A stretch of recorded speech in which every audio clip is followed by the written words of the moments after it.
Assalamualaikum warahmatullahi wabarakatuh. Perkenalkan, nama saya Astrid Elvionita Stambuk A321224045 dari kelas B.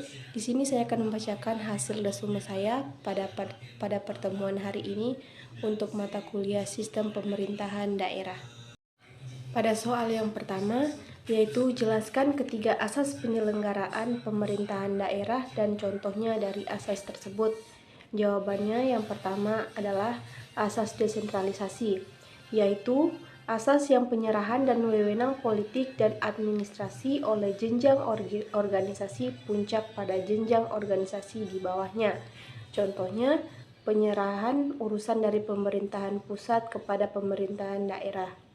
Yang kedua, asas dekonsentrasi adalah hanya pelimpahan wewenang administrasi dari pejabat pusat kepada perangkatnya di luar kantor pusatnya. Contohnya, gubernur sebagai wakil pemerintah pusat mengordinasikan pelaksanaan pembangunan lintas kabupaten kota di wilayah provinsinya. Pada asas yang ketiga, yaitu asas tugas pembantuan, adalah asas pemerintahan yang mengatur penugasan dari pemerintah kepada daerah untuk melaksanakan sebagian urusan pemerintahan, contohnya dana bantuan operasional kesehatan. Soal yang kedua, apakah pemerintah daerah memiliki cukup kewenangan untuk mengelola potensi daerah sendiri? Jawabannya, secara umum pemerintah daerah memiliki kewenangan yang cukup untuk mengelola potensi daerahnya sendiri melalui prinsip desentralisasi. Namun, dalam praktiknya masih ada kendala seperti keterbatasan anggaran dan sumber daya manusia. Soal nomor 3, apakah pembentukan daerah otonom selalu efektif dalam meningkatkan kesejahteraan masyarakat? Jelaskan dengan contoh kasus. Jawabannya, pembentukan daerah otonom tidak selalu efektif dalam meningkatkan kesejahteraan masyarakat. Keberhasilannya sangat bergantung pada kemampuan pemerintah daerah dalam mengelola sumber daya, tata kelola yang baik, dan partisipasi masyarakat. Contohnya, seperti di Kabupaten Morowali Utara, Sulawesi Tengah. Meskipun dimekarkan masih mengalami kesenjangan infrastruktur dan pelayanan publik karena lemahnya kapasitas birokrasi dan korupsi. Soal nomor 4, bagaimana pemerintah dapat memastikan bahwa daerah baru memiliki kapasitas dan sumber daya yang cukup untuk mengelola pemerintahan dan pembangunan? Jawabannya, pemerintah dapat memastikan yaitu dengan melakukan evaluasi mendalam terkait potensi ekonomi, SDM, dan infrastruktur sebelum pemekaran, dan juga menyediakan dana khusus untuk membangun fasilitas seperti sekolah dan puskesmas. Soal nomor 5, jelaskan yang dimaksud dengan urusan absolut, urusan konkuren, urusan umum, serta berikan contohnya. Jawabannya, yang pertama, urusan absolut adalah urusan pemerintahan yang sepenuhnya menjadi kewenangan pemerintah pusat karena menyangkut kedaulatan negara, contohnya pertahanan dan keamanan.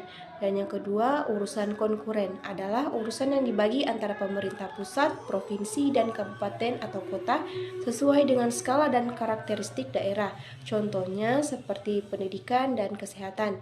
Dan yang terakhir, urusan umum adalah urusan yang menjadi tanggung jawab bersama untuk menjamin keselarasan dan stabilitas nasional, contohnya penanggulangan bencana. Soal nomor 6, apa tujuan dari terbentuknya daerah khusus? Jawabannya, tujuannya yaitu untuk memberikan kewenangan khusus kepada daerah tertentu agar dapat mengatur dan mengurus pemerintahan sendiri sesuai kondisi khusus wilayahnya seperti dari aspek sejarah, budaya, atau geografis. Soal nomor 7, bagaimana pertanggungjawaban pemerintah daerah terhadap masyarakat yang berkaitan dengan pengelolaan sumber daya alam?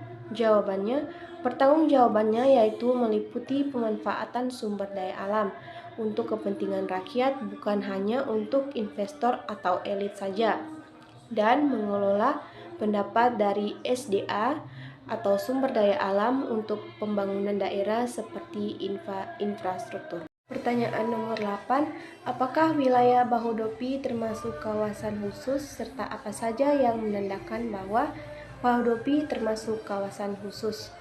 Jawabannya adalah wilayah Bahodopi bukanlah daerah khusus secara administratif seperti DKI Jakarta atau Daerah Istimewa Yogyakarta.